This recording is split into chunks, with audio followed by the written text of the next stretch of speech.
কৈলাসহরে গোবিন্দপুরের 10 নম্বর word অর্থাৎ শ্রীরামপুর ব্রিজের সংযোগস্থলে রাজীব গান্ধী মরমর মূর্তি আমরা প্রতিষ্ঠা করেছিলাম 2009-এ এবং অনেক আগে এই মূর্তিতে ভাঙার চেষ্টা করেছিল। এরপর যাই হোক ভাঙতে পারেনি, কিন্তু খবর পেলাম এবং ফটোও দেখলাম এবং এই মূর্তিটা ভেঙে ফেলা হয়েছে।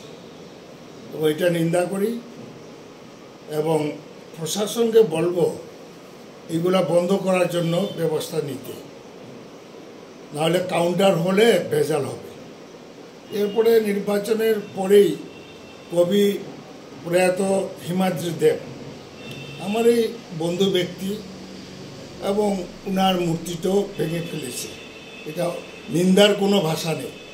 প্রশাসনকে বলবো সমস্ত কেস নিয়ে তদন্ত করে এটা বের করা দরকার, না হলে আমরা কিন্তু এটা প্রতিবাদে রাস্তায় নামব।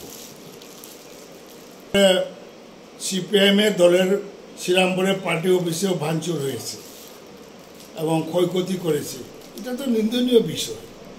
কাপুরুষ দিনের বেলা আসে না কেন, রাত্রের অন্ধকারে মাতাল হয়ে মদমত্ত হয়ে এগুলা কে বা করায় তাদেরকে আমি অনুরোধ করি এটা বন্ধ রাখি। এটা ভালো জিনিস করতে পারে, কিছু সমাজদ্রোহী আছে রুলিং পার্টি, তারাই করবে।